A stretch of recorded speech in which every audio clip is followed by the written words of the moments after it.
There are two suttas here being mentioned, which is MN43 and MN44. So the first question was being asked whether the kāya, vacī, and cittasaṅkhāra refer to the same thing. The way we understood it is that they refer to the same thing. Okay. And kāyasaṅkhāra basically refers to in-breathing and out-breathing, whereas the vacī-saṅkhāra refers specifically to applied thought and sustained thought. And the third one refers to the perception and feelings. Kāyasaṅkhāra is relating to the physical experience. Cittasaṅkhāra is related to the mental experience during breathing in and breathing out, aimed at tranquilizing the experience in the last step of the mindfulness of breathing. Explain how you arrive at such an understanding.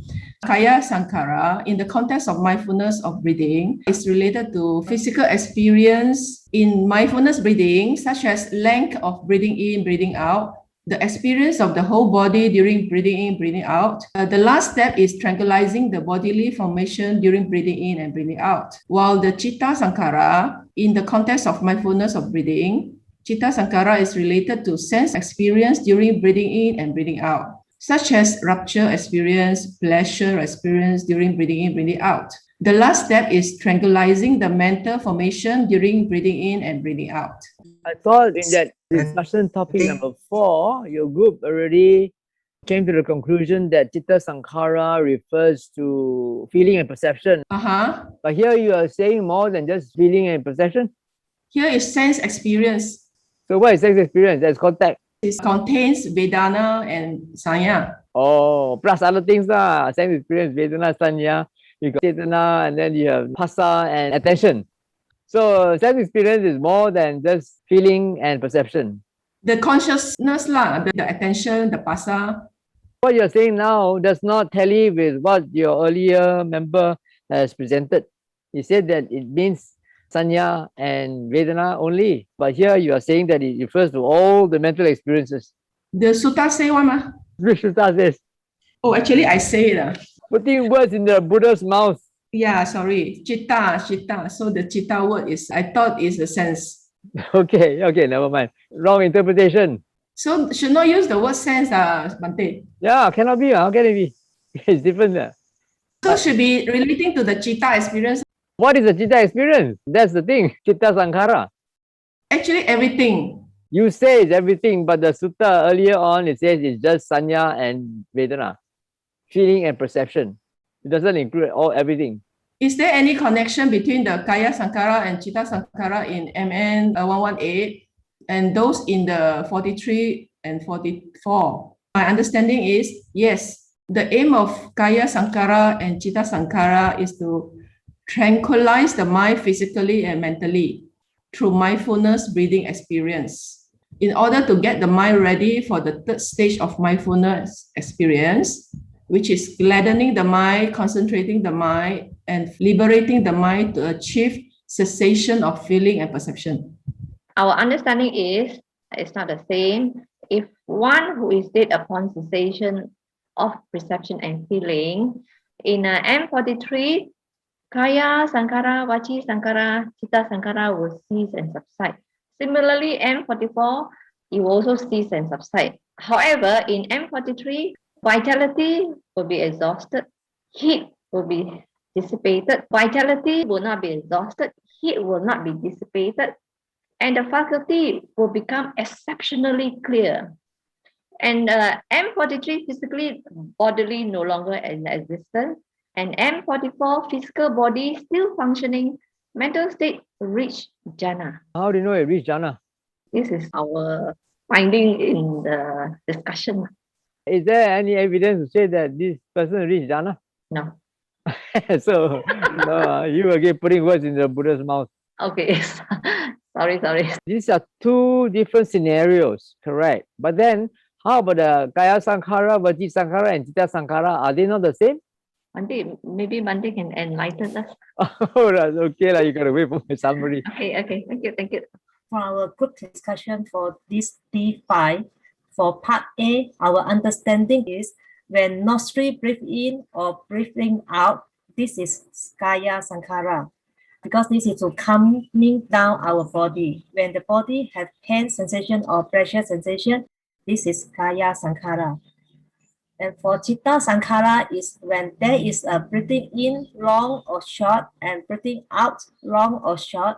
This is to stabilizing our mind to focus in our in or out breath to tame our monkey mind.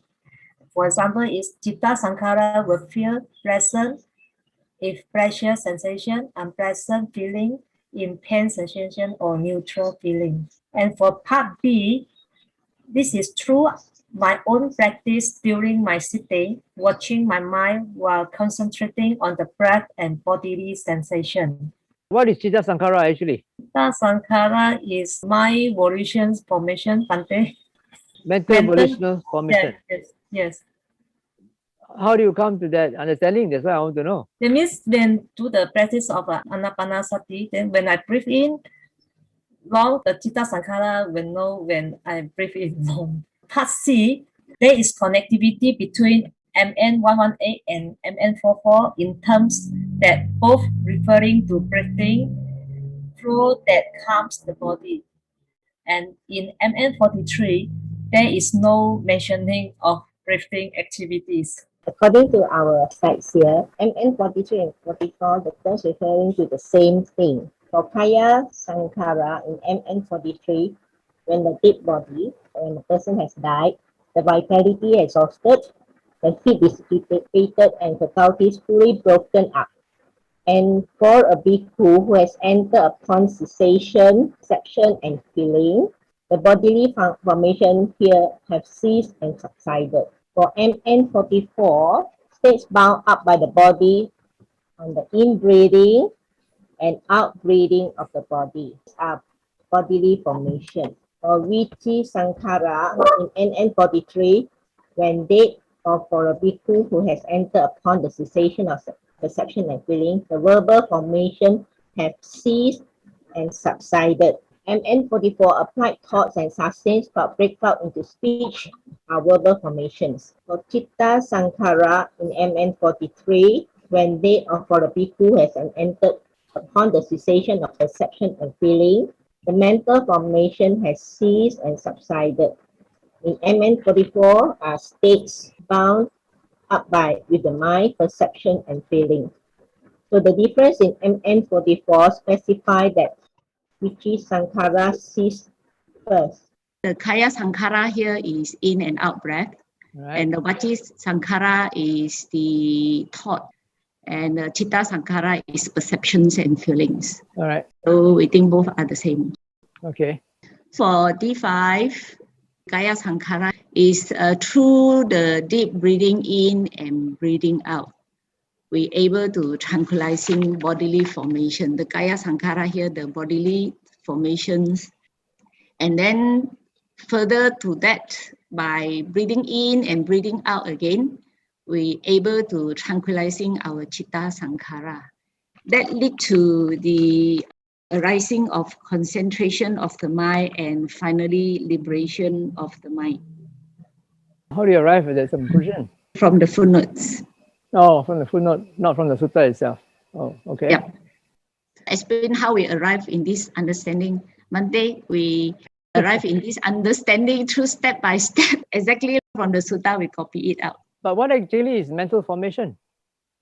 Mental formation here is more to perceptions and feelings, I think.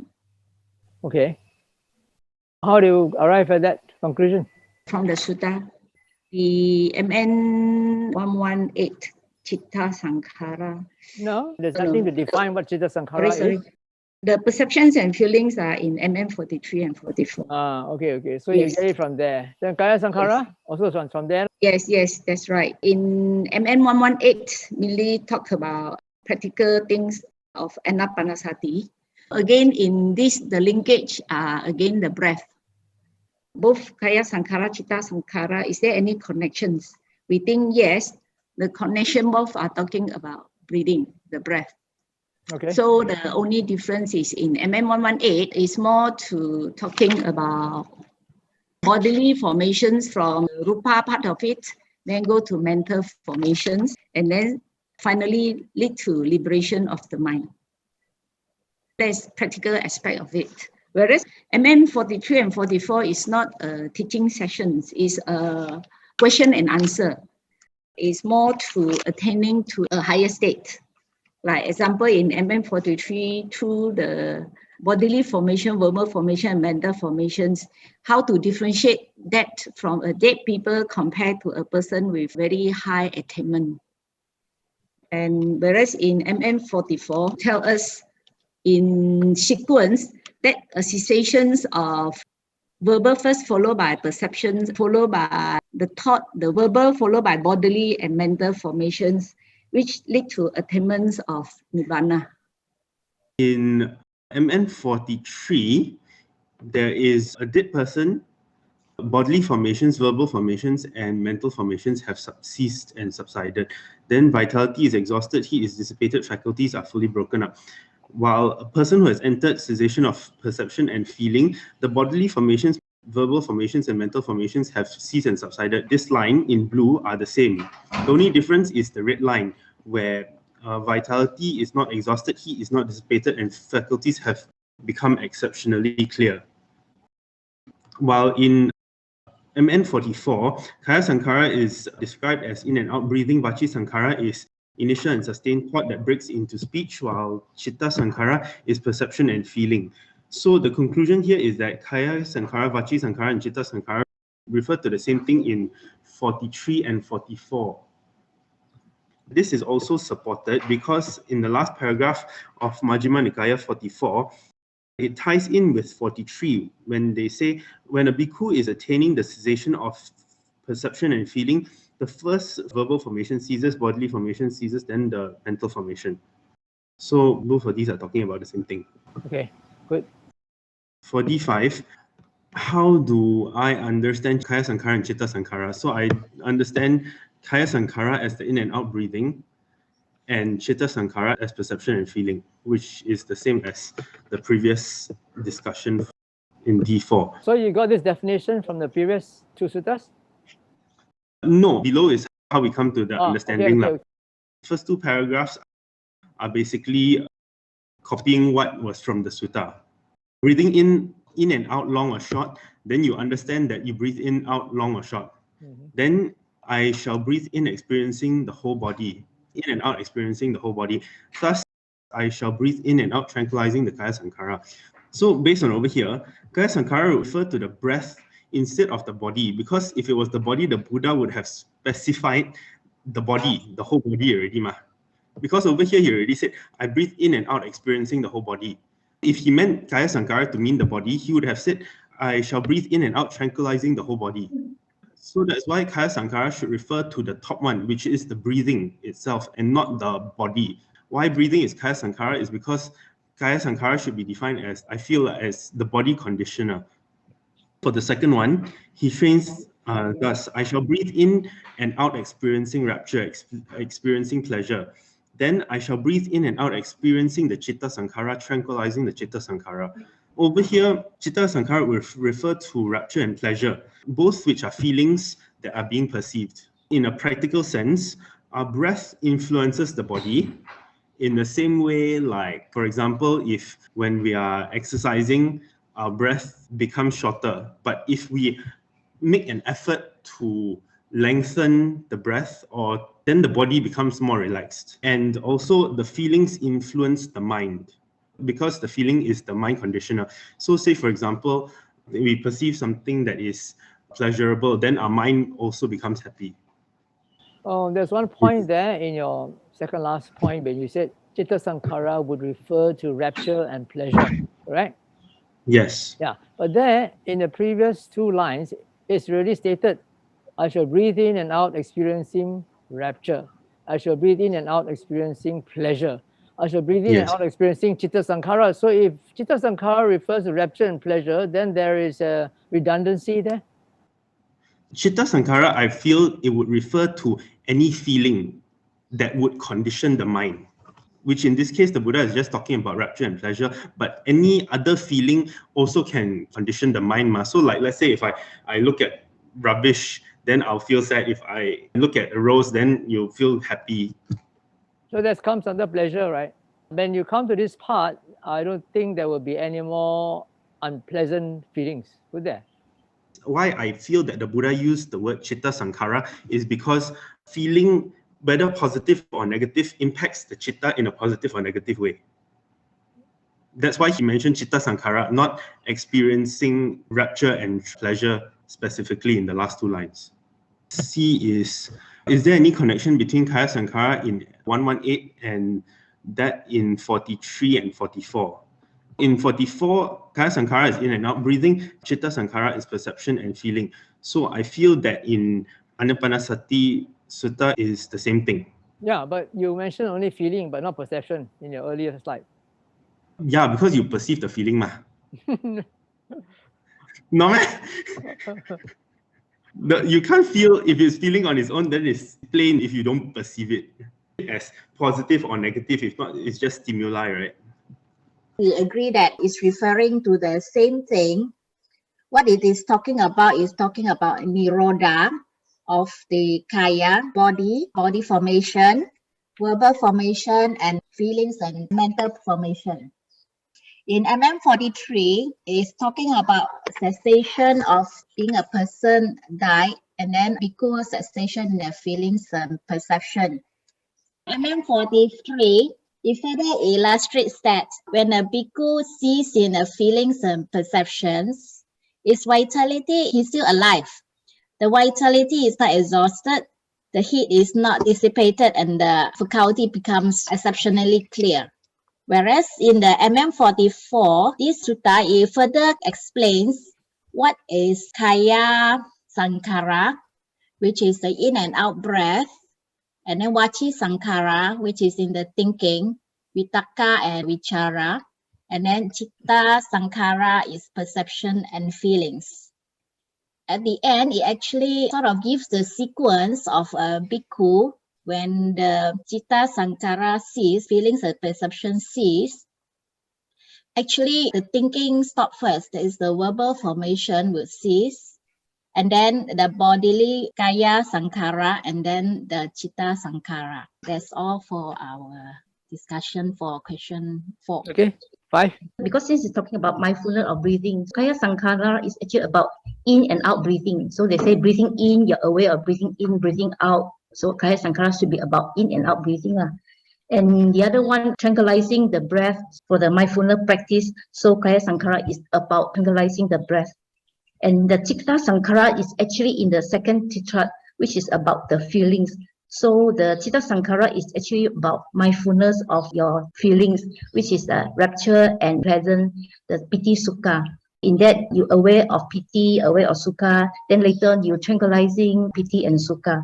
Cittasaṅkhāra should be about feeling mainly. Of course, perception will come together because feeling, perception, as what you say, is conjoined. So I would expect cittasaṅkhāra is about feeling and perception, even though in this mindfulness of breathing, it's mainly talking about pleasant feeling, which is a rapture and sukha. So that's how I arrive in such understanding of what's kāyasaṅkhāra and cittasaṅkhāra. The C, basically, I think they are both talking about the same thing. Only thing is maybe it is the practicing of this anapanasati progressing to this cessation attainment. For the mindfulness of breathing, there's no such thing as which one first or later. And also in mindfulness of breathing, there's nothing mentioned about this vacī-saṅkhāra. It's actually only about kāyasaṅkhāra and then next jump to cittasaṅkhāra. And it is the beginning stages of these two before they attain the cessation. For these two, kāyasaṅkhāra and cittasaṅkhāra, basically they are the same. Only different is the cittasaṅkhāra is mainly in mindfulness of breathing is about pleasant sensation, pleasant feeling, the pleasant feeling of the body and the mind. But in the MN43 and 44, I think their feeling is all feelings, either pleasant, unpleasant, and neutral feelings. That is a bit different. That's all. Thank you. The first question, the kāyasaṅkhāra is the bodily formations, and our group thinks that it's the same in both the MN43 and MN44, and it's regarding the in-breathing and the out-breathing.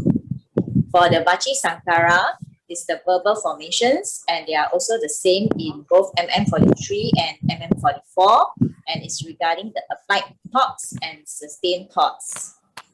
While the cittasaṅkhāra, they are the mental formations, and it's the same in both MN43 and MN44, and it's regarding perception and feeling. For D5, we understand the kāyasaṅkhāra as bodily formations, the cittasaṅkhāra as mental formations, and we arrive at such an understanding because the kāyasaṅkhāra is breathing in long, short, experiencing and tranquilizing the body formations, while cittasaṅkhāra is experiencing and tranquilizing the mental formation. And we think that it is actually connected with the MN43 and 44, as both are talking about kāyasaṅkhāra as bodily formations and cittasaṅkhāra as mental formation. MN43, it defines kāyasaṅkhāra as in-breathing and out-breathing, no? Yes. Here you are just saying bodily formation and mental formation. What are they? Specifically, what is bodily formation? Specifically, what is cittasaṅkhāra, mental formation? What sort of formation? It's the feeling and the perception. Yeah, for cittasaṅkhāra, right? Yes. Okay, so that is in MN43. But how about here? In Anapanasati? It's more about the feelings of having sukha and piti when doing the in and out breathing. In our understanding, MN43 and 44 are the same because they both talks about the similar types of formation and its cessation. And both also talks about second point, the cessation. But its only thing is that the method and effect of cessation can be through death, which is talk about the lay person one, which actually leads to nothing like clearer mind, so on. And for the bhikkhu, the method and effect leads to cessation without death. So that's the thing that we actually discussed about. And the similarity between both two is to explain the sequence of the cessation is similar. And in our opinion, there is some form of volitional activity involved that brings about the cessation for a person who is a bhikkhu as compared for a person who just died. Is the process the same for a person who died? Is it stated in the sutta? No, it didn't really say, because here the person dies and then it naturally deceased. But for a bhikkhu, maybe he goes in, because we talk about the in-breath, out-breath and all that. I understand as there is a volitional action that he takes that will actually leads to the effect of cessation. Okay. In kāyasaṅkhāra, mindfulness of breath is to calm the whole body and its processes. In cittasaṅkhāra, mindfulness of breath is to reach a certain jhana state and also cessation of formations. How we arrive on this understanding is from the text of MN118. Mindfulness of breath is to experience the body. To example, I shall breathe in and out, experiencing the whole body. For cittasaṅkhāra, liberating the mind from hindrances. Cittasaṅkhāra, is there liberating? No. Liberating the mind is later in the third tetrad. Cittasaṅkhāra is liberating the mind from hindrances first, isn't it? No? To achieve a better concentration. That is a normal process, but in Anapanasati, liberating the mind comes in the third tetrad, at the end of the third tetrad. Oh, okay. And for question C, we understand all of them are quite similar. Okay. For D4, yes, the first part, we agree that the terms kāya, vacī, and cittasaṅkhāra, they are referring to the same thing for both MN43 and 44. Then, as we look into MN43 and 44, we noted the difference in terms of explanation with regard to a person who is dead, his vitality ceases, and all the three saṅkhāras ceases. So it stresses here in the case of a bhikkhu where it has ceased perception and feeling. So that by ceasing perception and feeling, it has enabled the cessation of all the three saṅkhāras. So that's for question D4. For the first part in D5, MN44 explains that the breathing states are bound up with the body and hence the kāyasaṅkhāra. Perception and feeling are mental states bound up with the mind and hence they are cittasaṅkhāra. Whereas MN118 provides the guidance for the cultivation of mindfulness by watching the breath to calm. The word used there is tranquilize both kāyasaṅkhāra and cittasaṅkhāra. How do we arrive at such understanding? The mindfulness of breathing training prescribed in MN118 allows a practitioner to focus on his or her breath to calm the body and mind, and in turn, of course, come in both kāyasaṅkhāra and cittasaṅkhāra. So eventually, the focus of mindfulness of breathing enables a practitioner to reach higher levels of concentration with the aim of attaining the jhanas. Finally, the last part asks us about what's the connection between kāyasaṅkhāra and cittasaṅkhāra in MN118 and those in 43 and 44 above. Here we found that the connection is that 43 and 44 provides the explanation for the direction of the ceasing of kāyasaṅkhāra and cittasaṅkhāra by attaining the cessation of perception and feeling. Whereas the 118 lays the foundation through the mindfulness of breathing. And once we're able to develop this mindfulness of breathing, eventually you will fulfill 4 foundations of mindfulness as well as the 7 enlightenment practices.